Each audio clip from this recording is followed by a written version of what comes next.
So let's start. Professor Vyasekar is Angel Jordan Ali Career Chair Associate Professor at CMU ECE Department. He is part of the Scilab and Conic Center.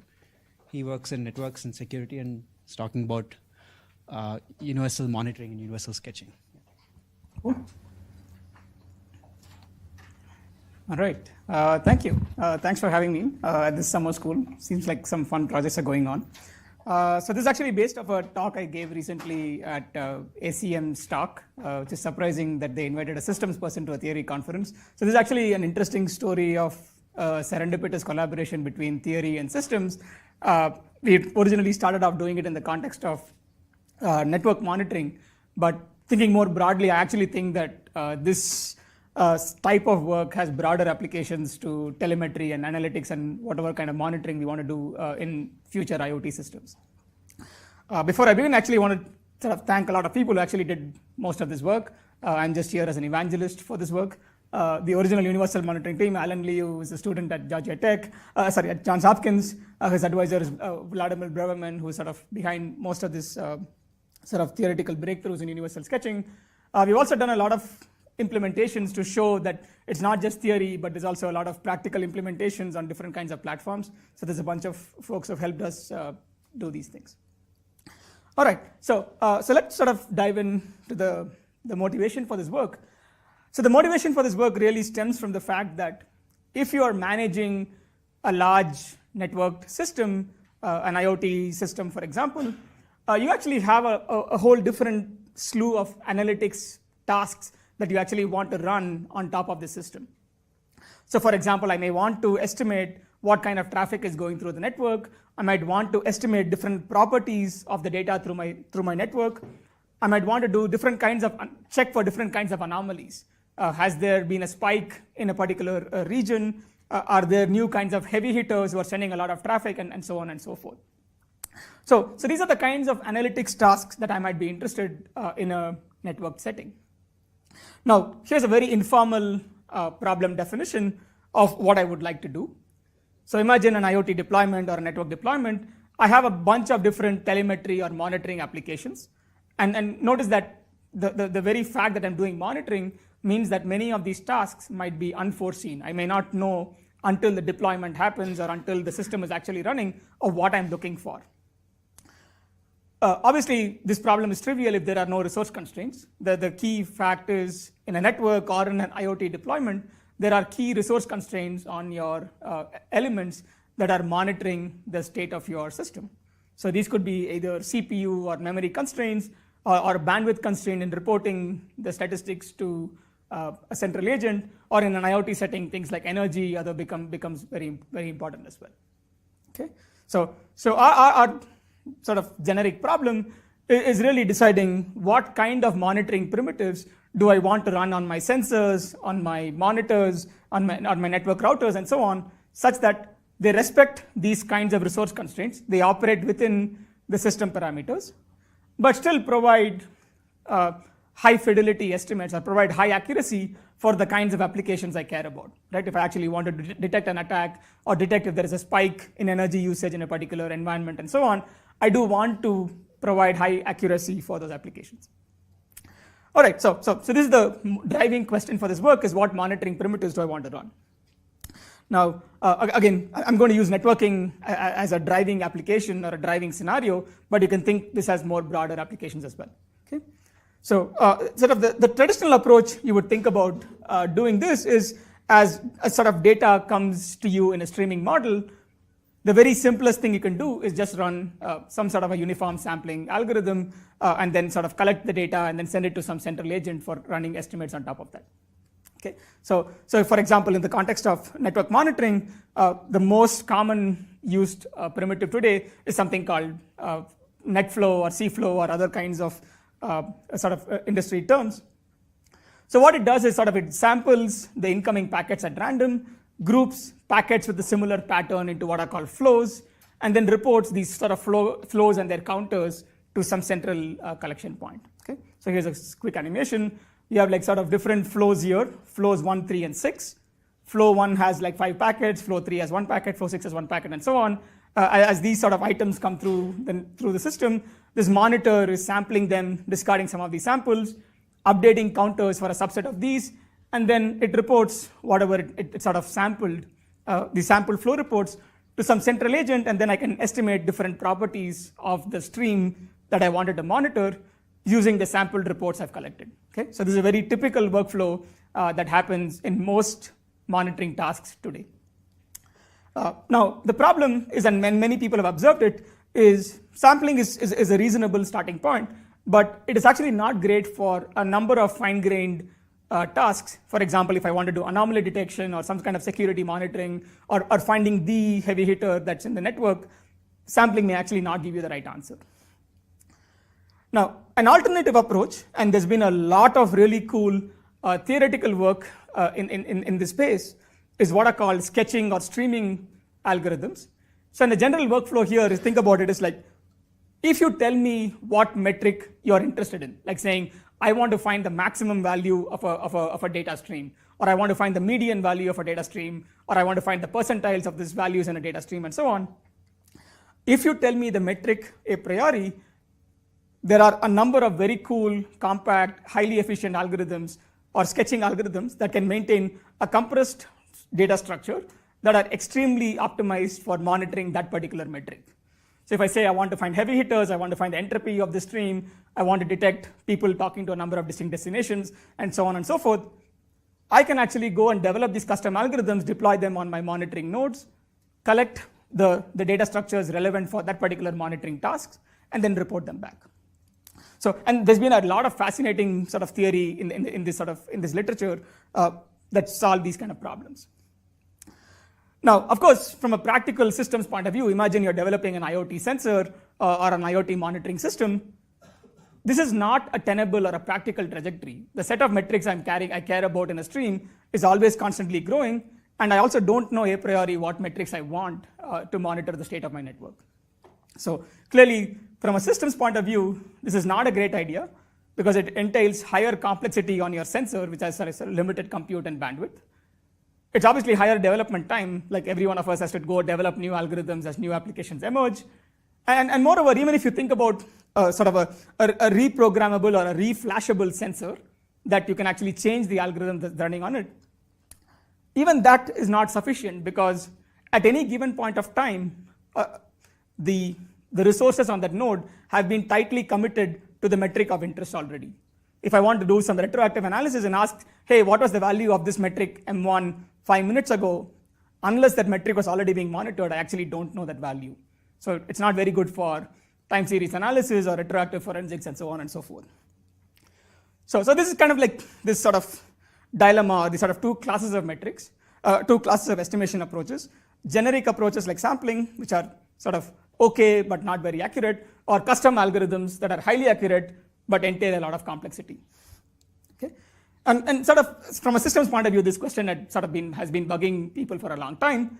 Interestingly, the same problem has also been bugging the theory community. So the theory community is asking a similar question in this sort of open question from a sort of a theory workshop on this question of is there a vision for a universal sketching solution? That is, rather than commit your sketch to a single function, is it possible to define these kind of sketching primitives that are generic across a wide range of possible functions? Okay. So this was an open question sort of back in 2011, and people didn't really know if there is an answer to this question and so on. So based on this sort of the ideal vision that we want for developing a robust monitoring infrastructure for future IoT deployments or future network deployments is what I would call the sort of vision for universal monitoring.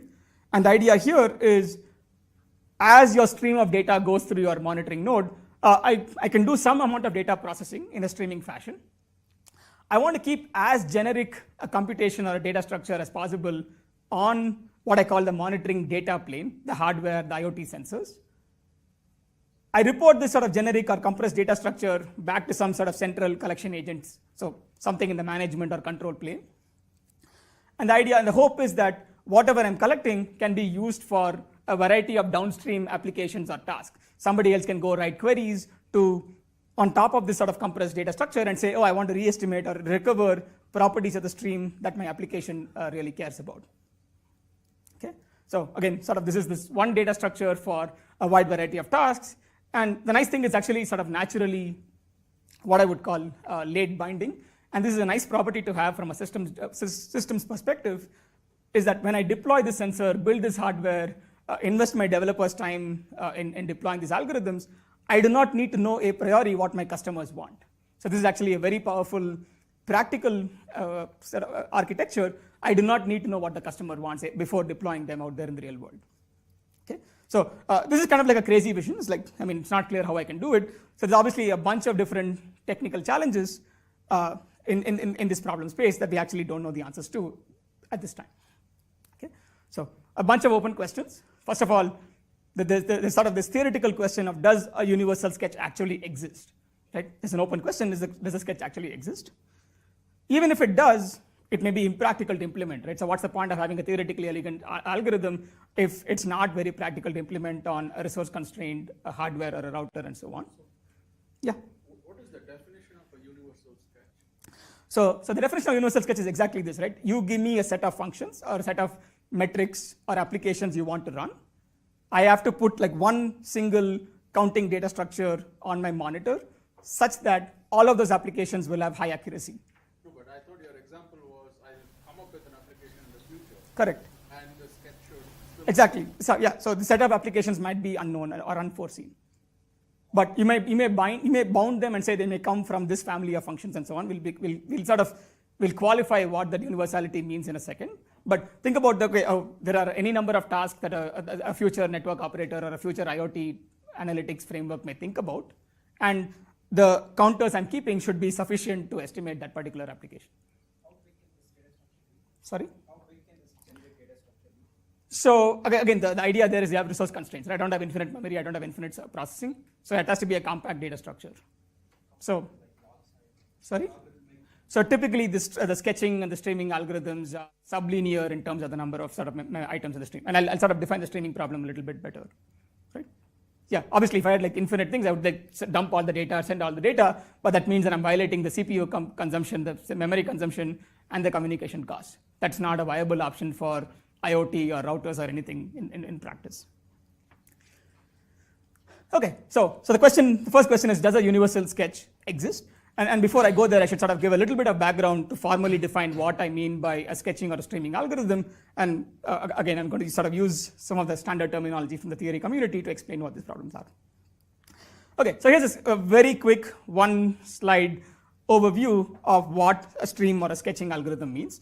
So you have a data stream. So a stream is of length m, say the number of packets or the number of sensor readings that you're getting. And there are n unique items, like say unique IP addresses or unique sort of values of energy readings and so on. So I want to use sort of a small amount of memory in terms of the size of the stream. I cannot use like sort of, I want to use like something like sublinear in m or n. And sketches are essentially a class of these data stream summaries that intuitively do some kind of like hash-based computation or like some compressed data structure of the stream. So one way to think about it, say for example, sort of at least for me intuitively, is so the sort of a zeroth order problem is sort of checking whether you saw this item before. So this Bloom filter you can think of as a sketch. It's a very simple sketch that lets you do set membership queries without actually having to store every item you've seen so far. So, and think about sketches or data streams, streaming algorithms as sort of extensions to sort of a Bloom filter-like approach, a data structure that also lets you do like sort of volumetric or counting queries, not just membership queries. Okay? Again, it's a very loose, hand-wavy way of thinking about a sketch. If you've never seen a sketch before, think of it as like some sort of a Bloom filter plus counting capabilities. Okay? And there's actually sort of a lot of seminal sort of theory results that talk about the feasibility of doing these kind of computations for different kinds of metrics of interest on your stream, right? So there's the sort of one of the earliest papers was in '85. The AMS paper in '96 actually won the Gödel Prize in theoretical computing. Okay. All right. So typically in the standard sketching formulation, the way the theory has progressed is you define a particular metric. Say, for example, I want to find the number of unique items in a stream. I want to find the first order moment. I want to find the second moment of a stream and so on. So given a particular metric, there's a particular sketch that is provably optimal in terms of the memory accuracy trade-offs for that particular metric of interest. Okay? So I have like one algorithm that solves one problem, and that is the classical way of thinking about sketching or streaming algorithms. Okay? Now, universality or universal streaming I'm asking here, and again going back to sort of your question about what do I mean by universality, this is a little bit of a restricted version of universality, which is that if you think about the frequency vector, which is the frequency of item I, many of the existing sketches I think about is you can write them as either like summation of fi squared, summation fi cubed, summation fi or fi log fi, and so on and so forth. There are some functions of the frequency vector. Now, we are asking universality is really about, can I estimate an arbitrary g summation of the g of fi, some g function that I don't know, but I am restricted to this class of functions where g comes in this form. Right? My function is of this form, expressed as a summation of the frequency vectors. Okay? So for functions like zero crossing, how many times it crossed, this stream crossed above and below zero, is that an order thing here, or is this why you limit it to frequency vectors? So this is a theoretical formulation of it. So one of the things we found is many things that we actually want in practice actually map to that. So I have to think about whether the particular function you're thinking about can be mapped into this particular thing. So actually, I'll tell you the theoretical result, so then we can see whether it actually fits that particular form or not, right? Or maybe there's an approximate version of the function you're writing that actually might be mapping to that.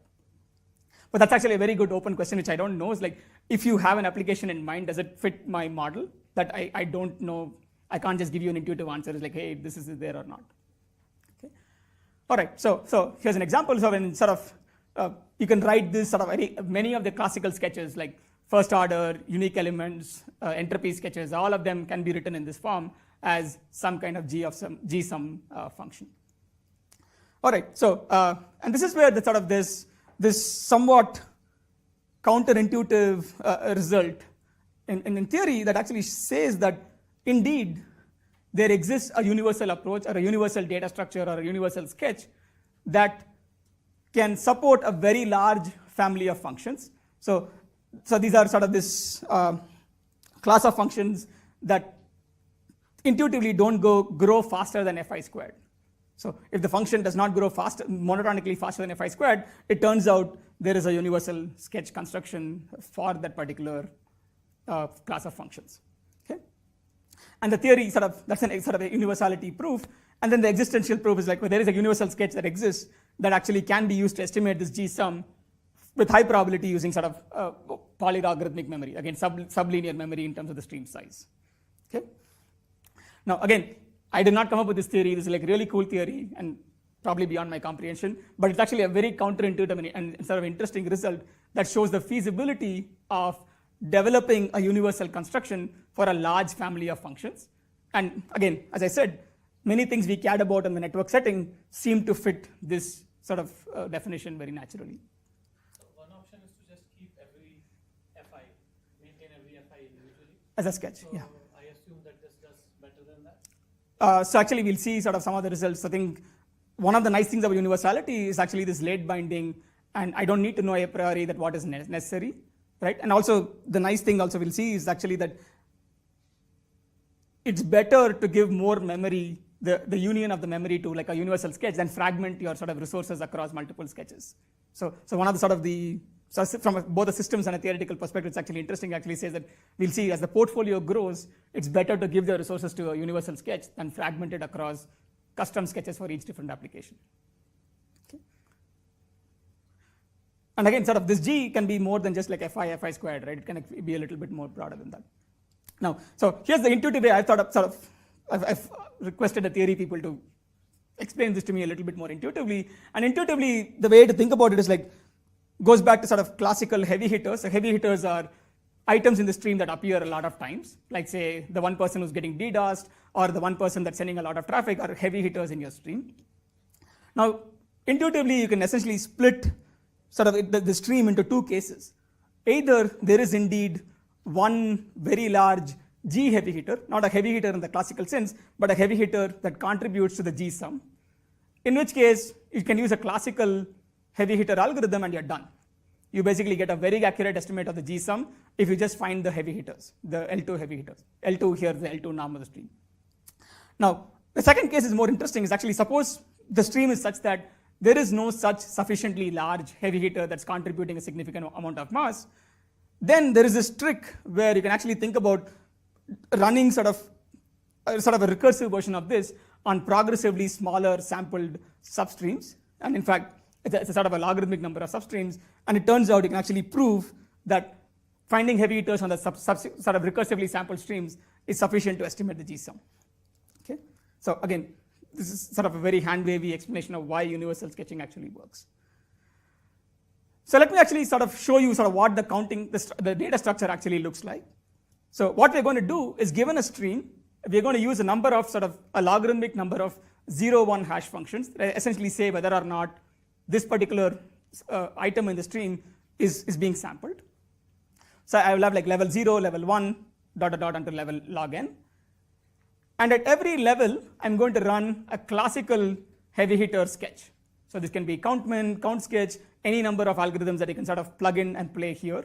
So any number of classical heavy hitter algorithms can be plugged in to this framework that does L2 heavy hitters.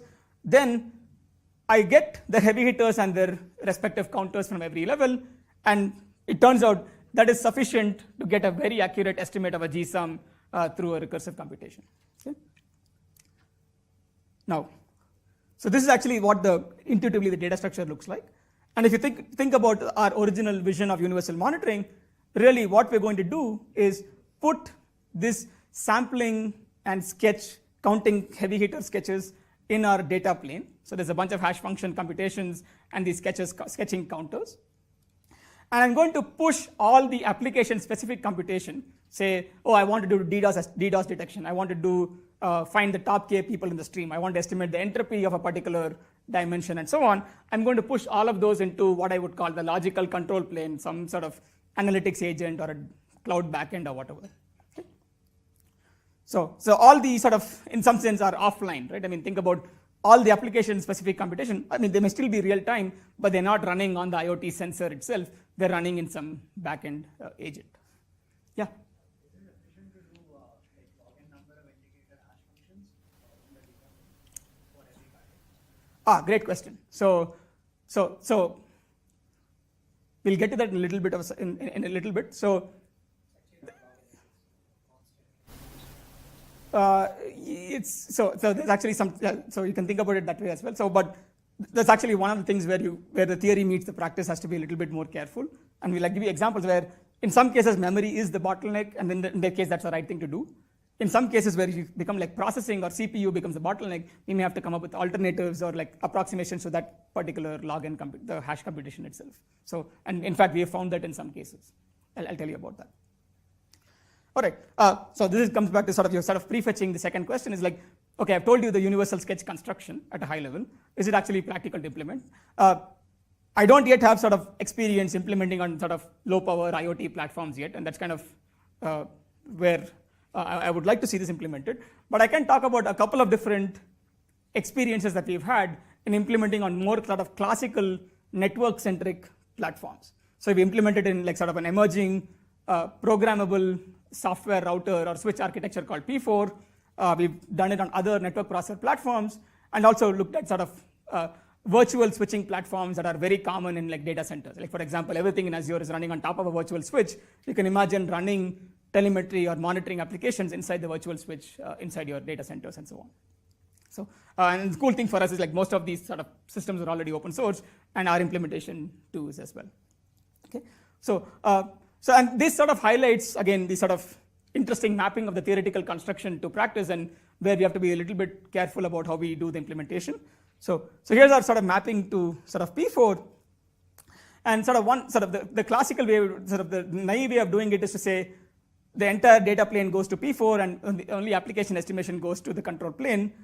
But it turns out this actually was not the right thing to do for P4, especially because the sketching layer requires you to do like some sort of a priority queue or a sorting operation inside the data plane.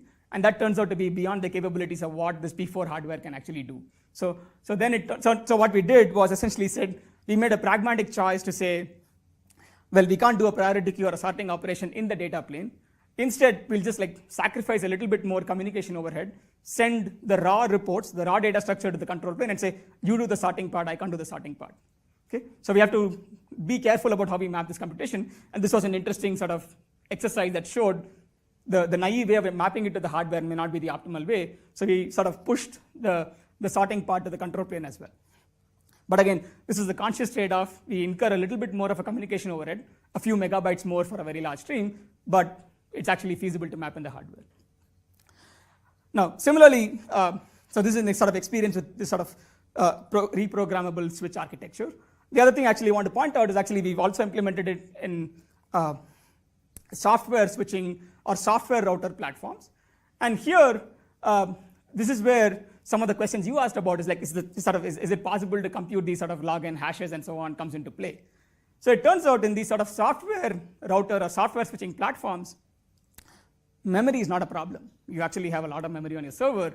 The problem is really that the number of times you touch this packet, a number of computations or number of cycles per packet is what kills you. And so that's where we actually realized that, hey, look, we will not be able to handle line rate computation using these classical sketch implementations using on these commodity software switches on commodity servers. So even the classical sort of the systems tricks like, oh, use DPDK, use kernel bypass, all of those things are not sufficient to solve this problem. We have to do something a little bit more rigorous. There are ways to solve this problem if you can sort of do heuristics and so on, but are not elegant solutions. So our idea was actually we sort of reformulated the sketching problem for software and said, if we can change the theory problem slightly and say, hey, look, I'm willing to sacrifice a little bit more memory, but I want to reduce the CPU. Or I'm actually willing to tolerate some delay in the answer, and I can wait for some convergence before I get an accurate estimate. So we can sort of trade off delays and trade off more memory to actually reduce the CPU dramatically. And with these sort of tricks, we actually can get really, really high rate, like say 40, sort of close to 40 gig on a single core on a software switching platform with some sort of additional heuristics as well. Again, so the point of this is to say that, hey, look, universal sketching is a great idea, but if you give me a particular platform, I need to spend some systems engineering and careful, even theory retweaking to actually make it practical for a particular platform. So if I think about an IoT platform that has energy constraints or communication constraints, I may need to tweak this further. So I need to think about, in an IoT platform, for example, I imagine most of the energy actually goes in the radio layer. Communication is what sort of kills the battery on most of these devices. And so we actually have to be a little bit more cognizant. Maybe CPU and memory is not the problem, but communication cost is the problem, and we may need to compress the data structure further before we send it to the controller and so on. Okay. Again, I've not done that, that is speculative. All right, so far I've told you, hey, there is a universal sketch, and at least this preliminary evidence on a couple of different platforms suggests there is a feasible roadmap to implementing them and sort of realizing the theoretical benefits that it promises. Now, obviously one question is, hey, why not just do custom sketches for a bunch of different metrics? Is it actually competitive versus running a custom sketch for every single application? So we did a number of sort of trace-driven evaluations to actually understand, is a universal sketch competitive with respect to a custom sketch for, say, F1, F2, F3, and so on and so forth. Okay. Now, the first sort of result here, the y-axis is sort of the error rate, and the x-axis is different tasks, heavy hitters, DDoS detection, change detection, entropy estimation, and so on. So we give the same amount of memory to a custom sketch, as well as the same amount of memory to a universal sketch, and we check how much off in terms of the error of this particular task you are. Of course, we have ground truth where we can do exact computations, and we compare with respect to the ground truth. And the error gap, so obviously the custom sketch is going to do better, right? Because it's only doing one thing, it's doing this one thing well. But the gap is not like obscenely high. The gap is around like less than sort of 4%, which is something tolerable given this amount of memory, right? So notice that if you actually give what I'm doing here, it's slightly unfair to universal sketching, because if I built a system with 4 tasks, I would need to do 600 plus 600 plus 600 plus 600, 2.4 MB for the custom algorithm, but Universal Sketch only gets 600 KB overall. So it's a little bit of an unfair comparison to Universal Sketch in this case. Now, here's the more interesting result, is what happens when I don't have just a single app, but I have a portfolio of different estimation applications I care about. And this is where sort of things get interesting, where you say, if I compare against the portfolio of applications, so we try different portfolios, app set 1, 2, and 3 on the x-axis, and you actually realize, you see that as the application portfolio grows, there is a clear win for Universal Sketch. In fact, the accuracy of a Universal Sketch becomes better because it's actually getting sort of more memory across the portfolio. It's better to use the memory with the Universal Sketch than fragment it for individual tasks. Of course, there are still some tasks on which custom sketch is doing better, but overall the trend is is in favor of Universal Sketch approach. Okay, so that's sort of where we are in terms of Universal Sketches. Now, there's a whole bunch of open questions that I don't know the answers to, especially if you think about an IoT environment or a system-wide environment where there are multiple sensors, multiple dimensions, hierarchical dimensions of interest, and so on. Okay? So I'll sort of briefly define those problems and say I don't actually know the answers to these problems. So in a sort of more general system-wide setting, you can think of the data you're getting actually is a high-dimensional data flowing through your network. They're typically for one dimension. Yeah. So think about like unidimensional data set that's flowing through your system. So now you can think about a high-dimensional data stream where, say, even in the network case, you have like IP address, destination address, source address, destination address, source port, destination port, protocol, and so on. That's like 5 dimensions already. And you can think about and sort of a sensor deployment where you're collecting many more dimensions of interest. Okay. So in the more general case, you actually have a number of these sensing locations. You have many nodes and many dimensions of interest. Now the question then becomes, how do I actually map this multi-dimensional problem and spatio-temporal problem to this setting?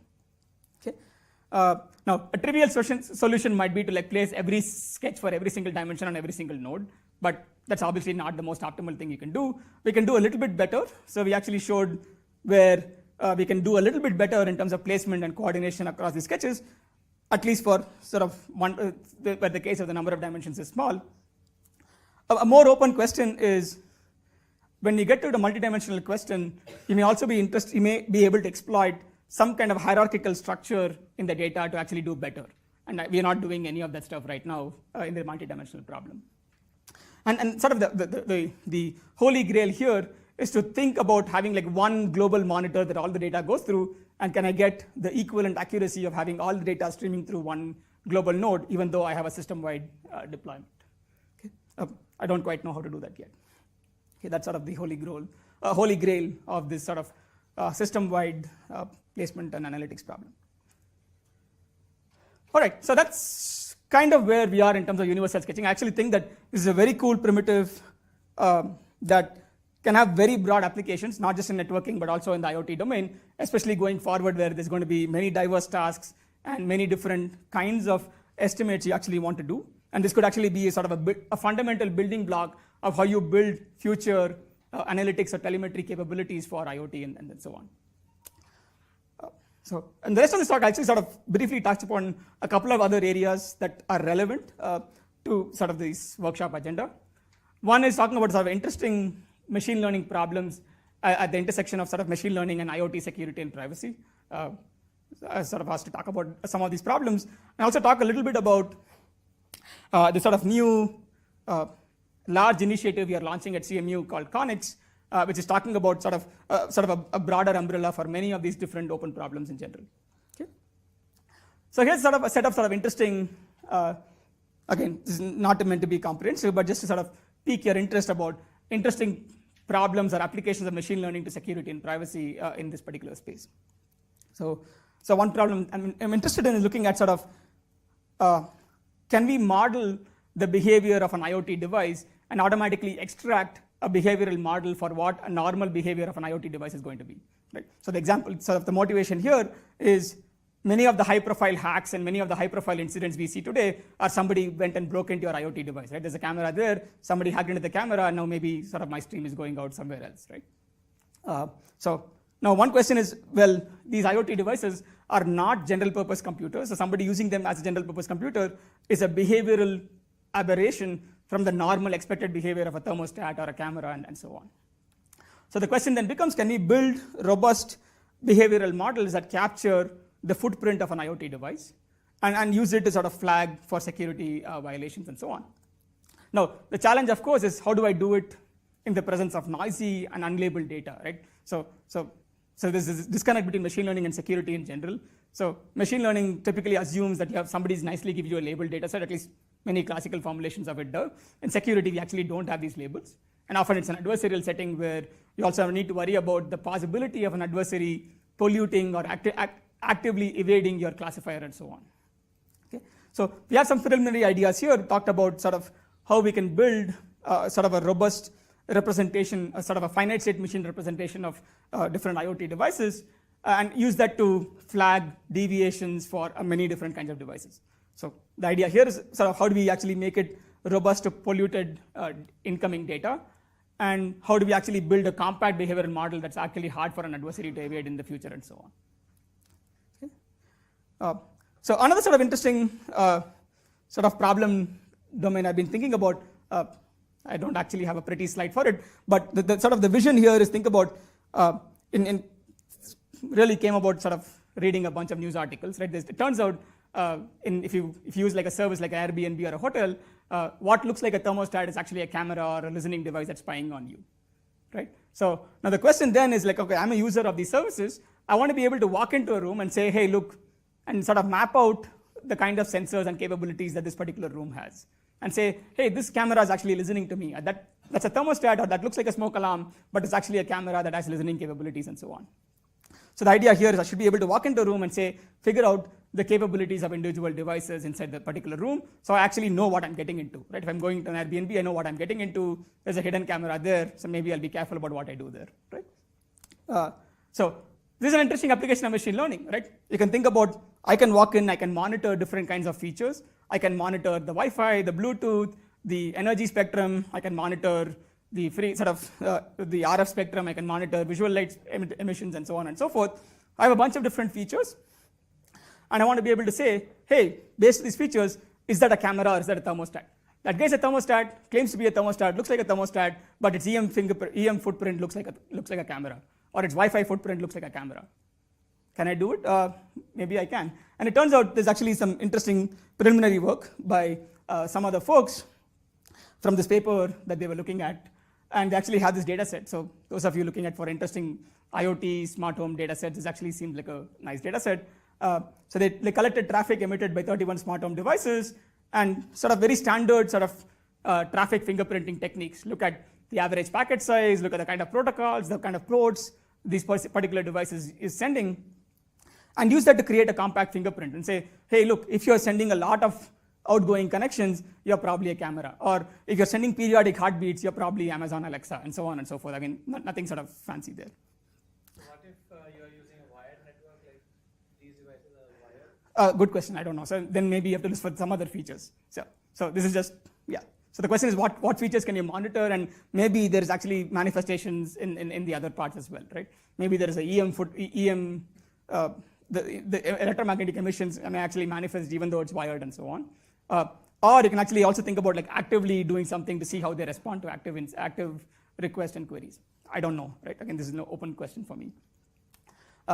Actually been trying to implement this using proto-NN, which is like a cool new compact machine learning algorithm that you guys have developed actually over one day. And Harsha has been helping me actually get this running. The results are TBD because my coding skills are rusty. So, all right.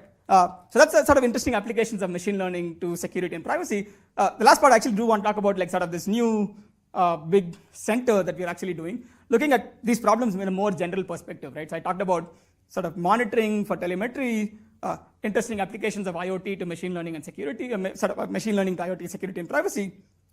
But more broadly, sort of the goal here is thinking about there is a lot of interesting new next generation applications of IoT, drones, self-driving cars, and so on and so forth that are sort of essentially require new capabilities inside the network from the systems that we are developing and so on. Okay? So the idea here is, the vision here is that, so there's a whole bunch of new applications and new network infrastructures that are going to be fundamentally changing the way we need to rethink how we have done classic systems design and sort of machine learning and so on. So the new network infrastructure, and this is in this sort of project called Connix, the vision here is they're going to be extreme scale. Think about smart cities, pervasive, augmented reality applications and so on, that are going to have a lot of variability, heterogeneity, cool, spatio-temporal, context-aware applications, and they're going to require low latency communications, otherwise your car is going to crash, and so on and so forth. Okay. So our work, sort of the goal of the center is basically saying that we can think about sort of classical paradigms of billions of edge devices, the cloud or the internet and so on, but really none of them are a good fit for these emerging class of applications, and we need to sort of bring some more structure to this chaos. And in particular, we actually believe that the network infrastructure, or the sort of the middle of this network, the middle layer, is going to play a much bigger role than it's classically played in the system. Sorry?